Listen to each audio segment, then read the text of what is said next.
So, you might have heard that Riot struck a deal with Marvel, one of the most, if not the most popular comic book creator and publisher. And today we will talk about how big of an impact this deal will have on the story of League of Legends, what comics I would like to see in the future, and what is this EU Northeast program LeBlanc code provided by the League Partner Program doing on my Nutella sandwich.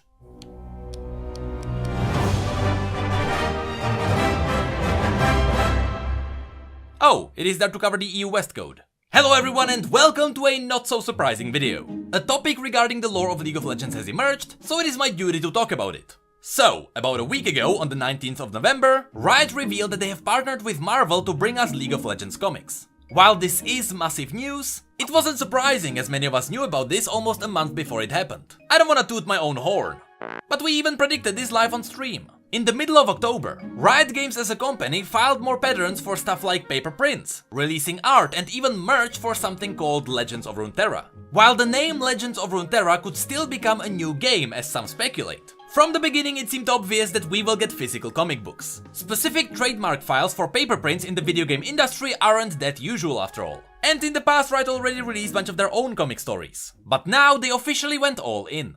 According to the official Marvel post, the first comic will be released on the 19th of December. But don't think you'll be able to just walk into the comic book store that day and just straight up buy it. As far as we know, it will work a little bit differently. Riot will try to push out multiple series per month. And by series, I mean shorter stories similar to chapters. All of those will be done digitally. And every couple of months, Marvel will release a complete physical book containing all the chapters previously released. This physical bundle of comics will likely fall under the previously mentioned name, Legends of Runeterra.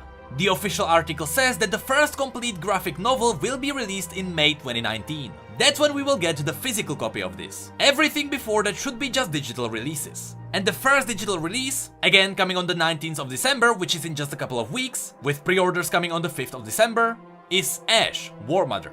I'll give you more information on the release later when we dive into Riot's official video about this. But now let's talk about what the first comic will cover. It will be an origin story telling us the legend of Ashe, a young huntress of Freljord going on her mother's quest which will change Runeterra. At least that's what Ghostcrawler later mentions. But it is interesting when you realize that we already know what the conclusion of this story must be. Well, the part where something will change Runeterra is new, but the rest was already described in Ashe's bio. And looking back at it, it makes sense why her bio was relatively recently tweaked. It was obviously done to support this comic which was likely being developed at the same time. So, what can we expect in this comic? From Marvel's article, we learned that the main theme of this comic will be Ashe struggling as the leader of their people. Her mother will have fanatical expectations which will overwhelm our late teenager Ashe. But her bio reveals even more. The setting of this story should be in ancient ancestral ruins. That's where Ashe spent most of her childhood. But it will likely not be the Frostguard Citadel. That place is still occupied by Lissandra. And if Lissandra was involved, she would at least be on the cover art. We will get to this later as well. Her bio reveals that Ashe always wanted to join the warlike tribes of the Tundra, and she wanted to see the warriors of the North united again. Remember, all of this is happening years and years after Lissandra essentially froze the majority of the legendary Iceborn, together with the Watchers in the Howling Abyss. So at this point, the tribes were scattered across the entire Freljord. Later, the bio also reveals what exactly happens to Ashe's mother. Consider these major spoilers if you want to go into the comic blind, but you can always read this on Universe anyway. When Ashe was 15, her mother was killed while commanding the tribe on a brash raid. So we know her mother will die at some point in the comic. Maybe it even happens at the very beginning, and that's what sets the story in place. Anyway, after the death of her mother, and with Ashe clearly not being the leader the tribe wanted, you know, with the barbarians all being about revenge for their dead leader, but Ashe wanting to let it be because she wanted to break the circle of violence. Half of the tribe wanted Ashe dead, and one day they just turned on her with blades drawn. Suddenly a mysterious Greathawk appeared and guided her away to safety. It guided Ashe to an Avarosan burial ground where Ashe found the icy bow she wields now. The legendary bow spread ice through her veins and woke up tremendous power that always slept within her. She then killed the betrayers who tried to assassinate her and returned home. Others recognized the bow as a gift from Avarosa herself, and their tribe fell before Ashe to form the Avarosans. I specifically avoided calling her bow the Bow of Avarosa, because Swain, being the master of knowledge, is skeptical about this weapon really being what we think it is. But that will likely be revealed in the comic. She claimed it was the Frost Queen's grave. They believed her.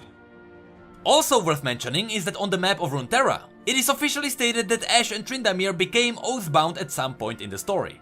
And the last interesting thing is that Riot renamed Hearthhome to Winterspike on the map a couple of months ago. You know, Hearthhome being the Forge of Ornn.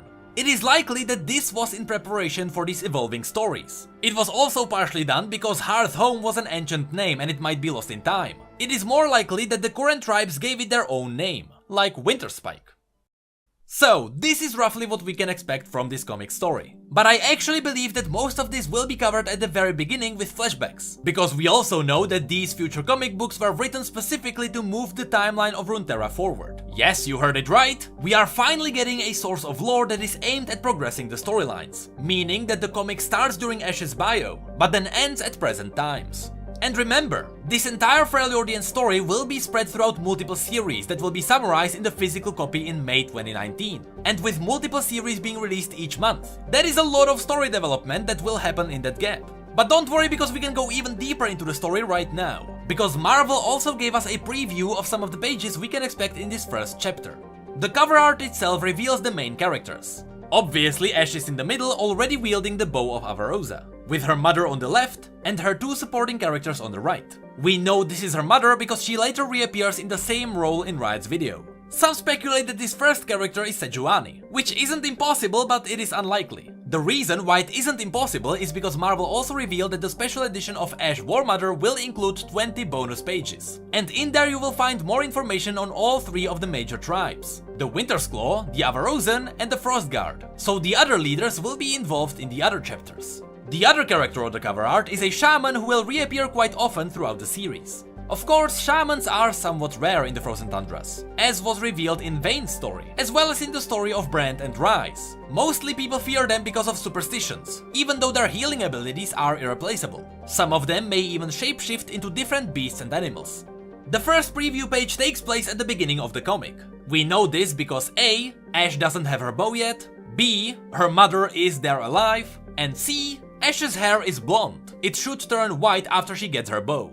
We can see the tribe traversing the frozen lands, likely trying to outrun the coming winter and looking for food, with the shaman looking over them and healing the wounded. From the way the comic is structured, this indeed looks like a sequence of either flashbacks or fast forwards, so it might be one of the introduction pages. The second page preview shows us Ashe with the same shaman again. This time they are at a much safer place with plenty of food for everyone. But the scene pictures the shaman delivering some kind of bad news to Ashe.